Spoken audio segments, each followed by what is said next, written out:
Fala pessoal, Alessandro Valentim aqui para mais um vídeo de curiosidades da Golden Era. Hoje a gente vai fazer um vídeo bem interessante falando sobre o pior Mister Olímpia de todos os tempos. Então, se você já gosta do tema, gosta de história do fisiculturismo, de história da musculação, já deixa aí o seu like, já se inscreve no canal caso você não seja inscrito e já guarda esse link aí para compartilhar para mais pessoas, porque com certeza esse vídeo vai ser interessante.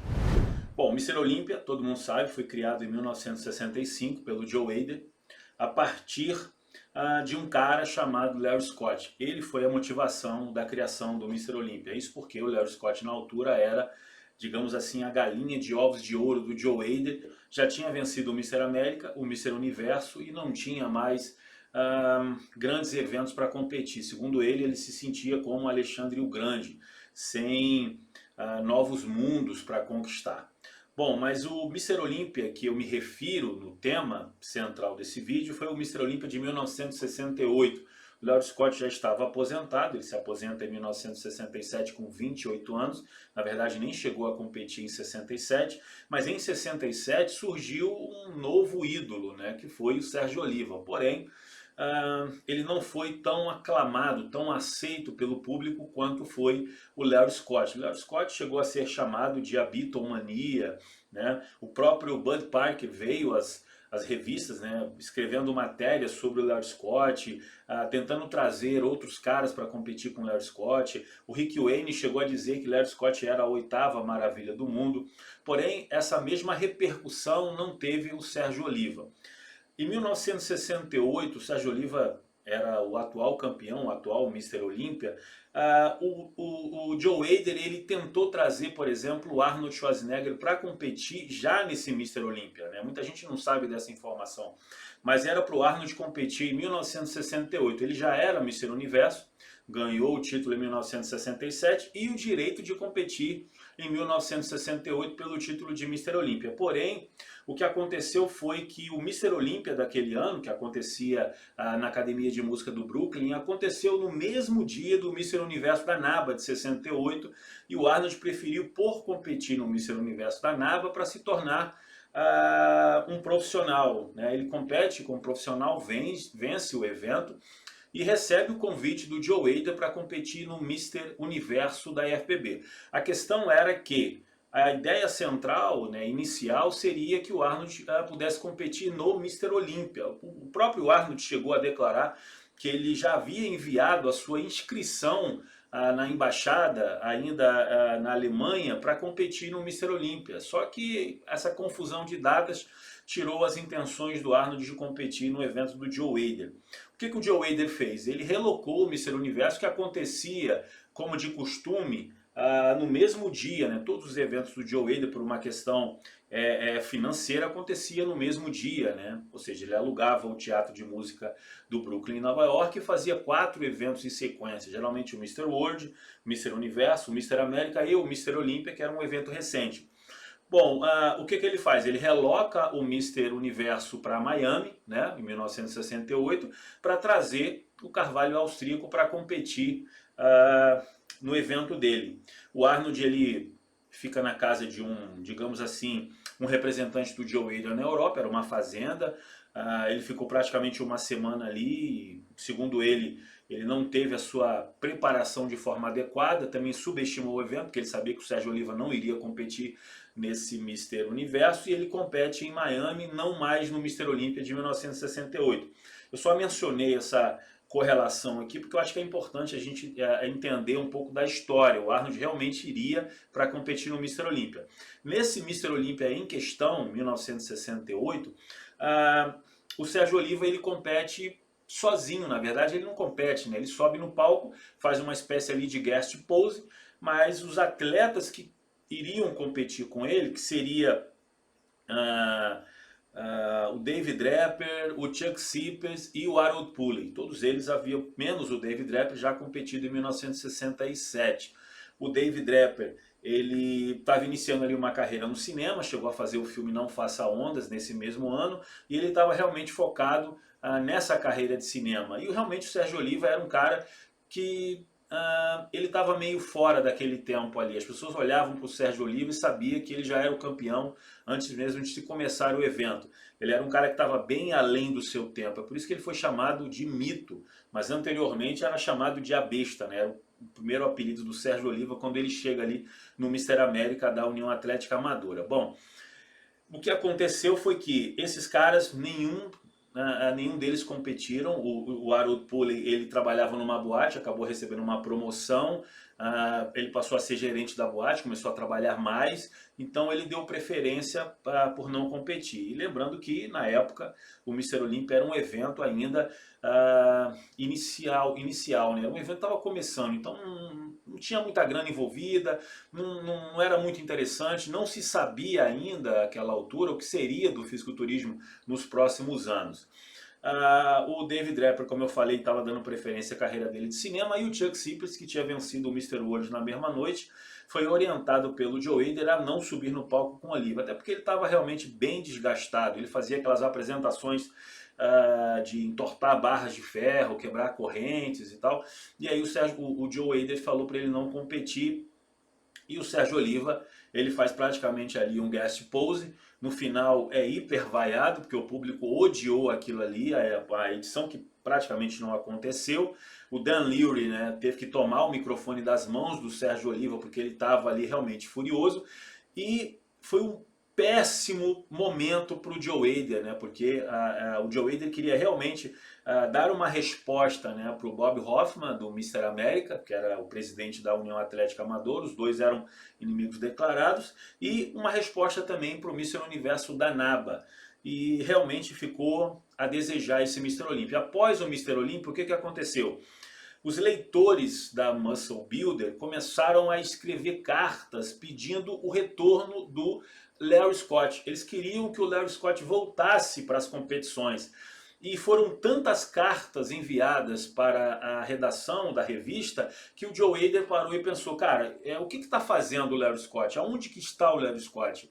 Porque a gente fala de um período onde não tinha internet, então as pessoas não faziam ideia do que as outras pessoas estavam fazendo, a menos que fizessem parte do cotidiano, que não era o caso. Então o Larry Scott, ele tinha se casado, né, com a Raquel, e ele tinha meio que estava levando uma vida meio pacata. O Larry Scott, ele teve alguns desgostos ali em 66, quando ele vence a segunda vez o Mr. Olympia, exatamente por essa autovalorização da sua imagem a partir do que era escrito na revista, né? O desrespeito com outros atletas, como por exemplo o Bill Pearl, o Reg Park, quando o Bud Parker ele convoca esses atletas para competir com o Larry Scott, e ele fala que se os caras não viessem, eles eram covardes, e enfim, várias insinuações, que a gente sabe que era ali uma espécie de trash talk para trazer esses caras para competir no Olímpia, coisa que não aconteceu. O Larry Scott ele ficou meio descontente com aquilo, e ele tinha realmente a intenção, inclusive chegou a dar essa declaração na Muscle Builder, de competir por mais 5 anos no Olímpia. E eu particularmente acredito que ele venceria os 5. Sérgio Oliva não teria condições de vencer o Larry Scott. Apesar de muitas contradições com relação a isso, eu acredito que ele, parando com 28 anos, ele teria ainda ele teria como evoluir na carreira. Ele ainda estava muito jovem ainda, né? Ele tinha acabado de subir para a Open, era o peso leve, competiu no Olímpia já como um atleta da categoria pesada, mas ele não era antes, então eu acredito que ele teria ainda uma carreira bem longa. Então o que o Joe Hader fez? Ele chamou um amigo dele, né, chamado Dick Taylor, que era um médico quiroprata, entusiasta do esporte, era também um repórter, chegou a escrever um livro chamado A Cena do Fisiculturismo da Costa Oeste, que é um livro muito voltado para a Golden Era, né? Eu gosto muito desse livro, e também foi um amigo muito pessoal do Joe Hader, foi o cara que recepcionou o Arnold no aeroporto em 1968, ele conta essas histórias no livro, né? Histórias que aconteceram, histórias até hilárias que aconteceram na chegada do Arnold, né? Eu já contei algumas delas lá no meu perfil no Instagram, e o Joe Hader falou, cara, eu preciso que você vá atrás do Larry Scott, que você saiba onde o Larry Scott está. E não foi só ele, foi ele e o Art Zeller, foram na casa do Larry Scott e encontraram o Larry Scott sem o volume necessário para competir no Mr. Olympia, digamos assim, de uma forma mais clara, né? O Larry Scott não estava treinando, né? Ele já tinha parado de treinar, ele não estava mais envolvido com o fisiculturismo, ele estava vivendo uma vida comum. Na verdade, ele tinha o que a gente chamaria hoje de consultorias, né?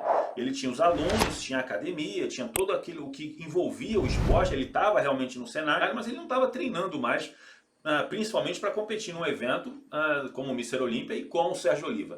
Mas a intenção do Joe Hader nessa busca por informações sobre o paradeiro do Larry Scott era exatamente para tentar trazê-lo de volta. E o Dick Taylor chegou a declarar, né, informar o Joe Hader, melhor dizendo, sobre as condições atuais do Larry Scott, e ele falou, cara, não tem a mínima condição do Larry Scott competir no Mr. Olympia, né, ele não está mais no físico que ele estava, mas e por que esse interesse? O Joe Hader falou, cara, eu preciso dar ao público aquilo que eles estão pedindo, e se eles querem o Larry Scott precisa competir. E aí eu faço uma conjectura, né? Imagina o Larry Scott voltando em 1969 e competindo contra o Arnold e o Sérgio Oliva. Seria realmente um Mr. Olympia único, né? Reuniu os 3 Mr. Olympias, o Arnold ainda não era, mas veio a ser a partir de 70 num único evento. Seria realmente lendário. Porém, o Larry Scott ele recusou a proposta do Joe Hader, uma proposta financeira até realmente bem interessante, de retornar no Mr. Olympia de 1969, porque o Joe Hader temia, né, que o evento tivesse uma baixa e realmente parasse de ser provável, né, de ser um evento provável. E outra questão também bem interessante, você fala assim, mas o Arnold foi campeão do Mr. Olympia, né, ganhou 7 títulos.